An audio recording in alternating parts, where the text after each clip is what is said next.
Hi friends, welcome to serial அரங்கம். இந்த serial அரங்கம் சேனலுக்கு உங்கள் எல்லாரையும் அன்போடு வரவேற்கிறேன். இன்றைக்கி பார்த்தீங்கன்னா ஆகஸ்ட் 13ஆம் தேதி வியாழக்கிழமை காதல் காதல் காதல் சீரியலில் என்ன நடக்குது அப்படின்னு சொல்லிட்டு பார்த்துடலாமா? காதல் காதல் காதல்னு சீரியலோட டைட்டிலை வந்து வச்சுட்டாங்க. ஆனால் இந்த சீரியலில் இருக்கிறது வந்து ஃபுல்லாகவே பொண்ணுங்களுக்கு ஜென்ஸ் கொடுக்குற டார்ச்சர் டார்ச்சர் டார்ச்சர் அப்படின்னு சொல்லிட்டு தான் வந்து சொல்லணும். ஏன்னு சொல்லிட்டு பார்த்தீங்கன்னா எங்கேயுமே ஒரு அழகான காதலே கிடையாது. எல்லாமே வந்து பார்த்தா பொண்ணுங்களை ஹராஸ் பண்ணுற மாதிரி தான் இது வரைக்கும் கான்செப்ட் வந்து இருந்துகிட்டே இருக்குது. இன்றைக்கும் நடக்கிறதும் அந்த மாதிரியான ரெண்டு விதமான ஹராஸ்மெண்ட் தான். என்னன்னு சொல்லிட்டு பார்த்தீங்கன்னா, மது தான் சுத்தமாக அர்ஜுனை பிடிக்கலன்னு சொல்லிடுறாங்கல்ல. அவங்க அனுமதியே இல்லாமல் தாலி கட்டி அதை அவங்க கழட்டி எரிஞ்சதுக்கு அப்புறமும் ஒவ்வொரு நாளும் மதுவை எப்படி டார்ச்சர் பண்ணலாம் அப்படின்னு சொல்லிட்டு அர்ஜுன் வந்து அந்த வேலைக்கு வராங்களான்னு சொல்லிட்டு தெரியல. என்னை கேட்டால் அர்ஜுனை வந்து அந்த கம்பெனிலேருந்து டெர்மினேட் பண்ணி விடுறது பெஸ்ட்டு, இல்லைனா வந்து போலீஸில் வந்து மது கம்ப்ளைண்ட் பண்ணிடணும். ஏன்னா இன்னைக்கு வந்து பார்த்தா இன்னைக்கு ஒரு புதுவிதமான டார்ச்சரு. இந்த மாதிரி வந்து கம்பல் பண்ணும்போது அந்த இடத்துல காதல் எப்படிங்க வரும்? கண்டிப்பாக வரவே வராது. ஏன் இந்த மாதிரி தொடர்ந்து இந்த கான்செப்டையே எழுதிட்டு இருக்காங்க சீரியல்னு தான் தெரியல. இதை எத்தனை பேர் இன்ட்ரெஸ்டிங்காக பார்க்குறாங்கன்றதும் தெரியல. ஏன்னா இந்த சீரியலோட ப்ரமோவில் வந்து பார்த்தா full and full negative comments தான். சீரியலை பற்றி full and full negative comments தான் வந்துட்டுருக்கு.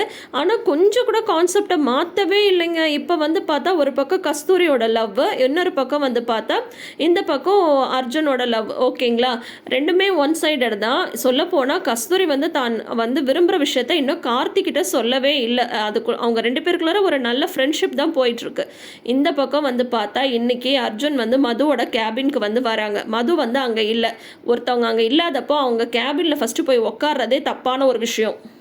இவர் மதுவோட கேபினில் போய் உட்கார்றதோட மட்டும் இல்லாமல் மதுவோட சீட்டில் போய் உட்காந்துக்கிறாரு. உட்காந்துட்டு அவங்க சாப்பிட்டு வச்சிருக்கிற சாக்லேட்டை வந்து எடுத்து சாப்பிட்றாரு.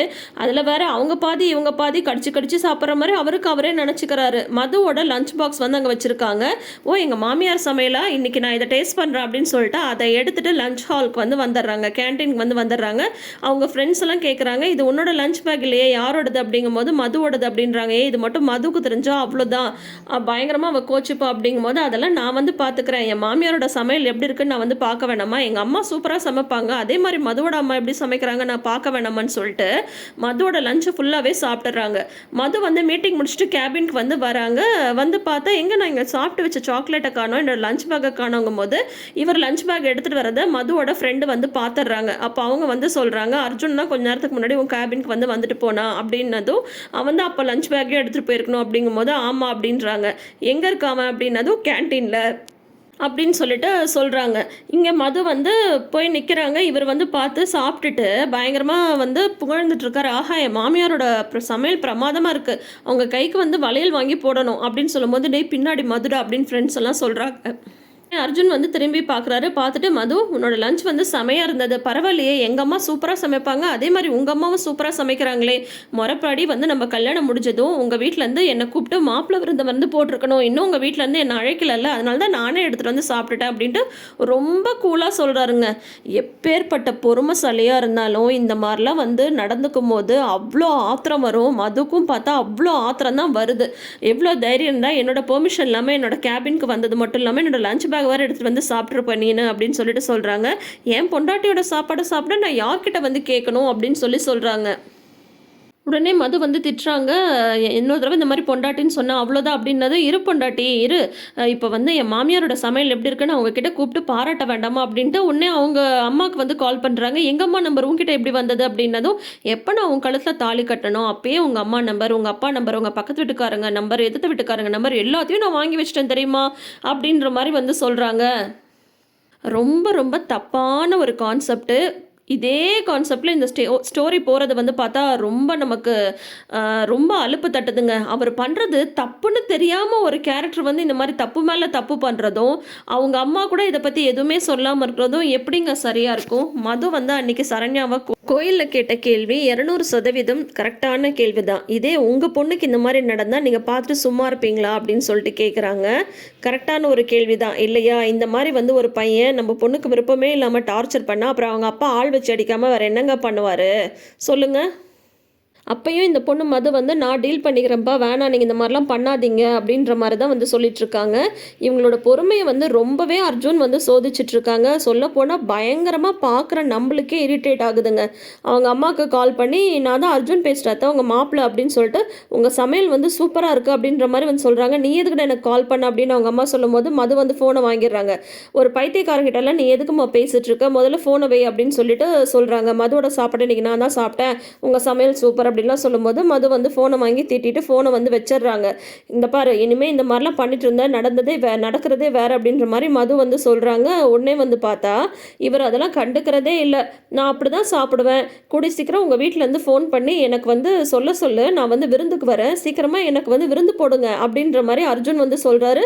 அதுவும் வந்து பார்த்தா ரொம்ப நக்கலா, ரொம்ப கிண்டலா, ரொம்ப நான் பண்ணுறதெல்லாம் கரெக்டு, உன்னால் என்ன பண்ண முடியுமோ பண்ணிக்கோ, அப்படி தான் நான் உன்னை டார்ச்சர் பண்ணுவேன், நீ என்னை லவ் பண்ணியே ஆகணும், நீ என்னை கல்யாணம் பண்ணியே ஆகணும், உனக்கு வேறு வழியே இல்லை, உன் கழுத்தில் நான் தாலி கட்டிட்டேன், நீ ஏற்றுக்கிட்டாலும் ஏற்றுக்கலனாலும் நீ தான் என் பொண்டாட்டி அப்படின்ற ரேஞ்சில் இருக்க அர்ஜுன் வந்து நடந்துக்கிறது. இந்த மாதிரியான ஒரு கான்செப்ட் எல்லாம் இந்த காலத்தில் யாருங்க எழுதுறாங்க? அந்த ரைட்டரை வந்து பார்க்கணுங்க. உங்களுக்கு அந்த ரைட்டர் நேம் தெரிஞ்சால் கொஞ்சம் எனக்குமே கமெண்ட் பண்ணுங்கள். எனக்கு இது வரைக்கும் தெரியல யார் ரைட்டர் அப்படின்ற விஷயம் வந்து தெரியல. ஏன்னா இவங்க எழுதுகிற இந்த கான்செப்ட் எல்லாம் நமக்கு இன்னுமாடா இதெல்லாம் இந்த மாதிரிலாம் எடுக்கிறீங்க அப்படின்ற மாதிரி தான் கேட்கணும்னு தோணுது. இங்கே இப்படி நடக்க அங்கே வந்து பார்த்தா கஸ்தூரிக்கு கல்யாண ஏற்பாடுலாம் நடந்துட்டுருக்கு இல்லையா?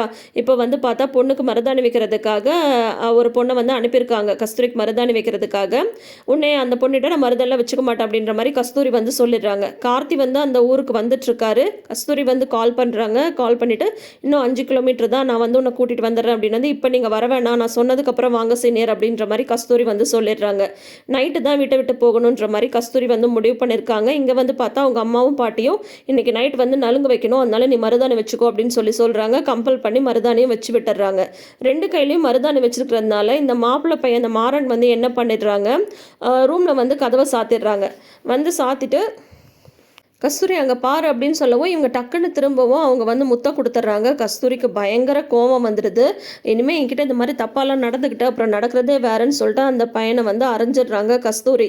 நான் நாளைக்கு ஒரு நாள் தானே, நாளைக்கு உன் கழுத்தில் தாலியை கட்டிட்டு நாளைக்கு பாரு உன்னை நான் என்ன பண்ணுறேன்னு சொல்லிட்டு உன்னோட திமிரு ஆணவம் எல்லாத்தையும் வந்து நாளைக்கே நான் வந்து அடக்கி காட்டுறேன் அப்படின்ற மாதிரி மாறன் வந்து கஸ்தூரிட்ட சவால் விட்டுட்டு போகிறாங்க. இது ஒரு விதமான ஹராஸ்மெண்ட். ஸோ ஆக மொத்தம் இந்த சீரியலோட பேர் வந்துட்டு காதல் காதல் காதல் கிடையவே கிடையாது, வன்கொடுமை வன்கொடுமை வன்கொடுமை அப்படின்னு வேணால் வைக்கலாம். இதெல்லாம் வந்து ஒரு லவ் ஸ்டோரியாங்க சொல்லுங்கள்? இங்கே வந்து ஒரு அந்த சீரியலில் வர லவ்வாக இருந்தாலும் அதை பார்த்தா நம்மளுக்குமே ஆஹா இவங்க 2 பேரும் சீக்கிரமாக கல்யாணம் பண்ணிக்கணும் அப்படின்ற மாதிரி நம்மளுக்கு தோணணும். எப்படா இந்த பொண்ணு மது வந்து அர்ஜுனை ஓங்கி அறைய போகிறான்னு தான் நமக்கு வந்து தோணுது. அந்த மாதிரி தான் இவங்க கான்செப்ட் எழுதிட்டு இருக்காங்க. ஸோ இன்றைக்கி இந்த சீரியலில் இந்த 2 விதமான இம்சை தான் வந்து நடந்திருக்கு. இதை பற்றி நீங்கள் என்ன நினைக்கிறீங்க? இந்த சீரியலை நீங்கள் விரும்பி பார்க்குறீங்களா? இதில் என்ன மாற்றம் கொண்டு வந்தால் நல்லாயிருக்குன்ற மாதிரி நீங்கள் நினைக்கிறீங்கன்றதை மறக்காமல் கமெண்ட் செக்ஷனில் சொல்லுங்கள். இந்த சீரியலுக்கு விமர்சனம் 2-3 பேர் கேட்டிருக்கீங்க. ஸோ அதனால தான் இந்த சீரியலுக்கான ரிவ்யூ வந்து நம்ம கொடுக்குறோம். தொடர்ந்து அப்டேட்ஸ்க்கு நம்ம சேனலை மறக்காமல் சப்ஸ்கிரைப் பண்ணிக்கோங்க. இந்த வீடியோ உங்களுக்கு பிடிச்சிருந்ததுன்னா வீடியோக்கு ஒரு லைக் கொடுங்க. இந்த சீரியல் அரங்கம் சேனலை நிறைந்த அரங்கமாக மாற்றுங்க. தேங்க்யூ.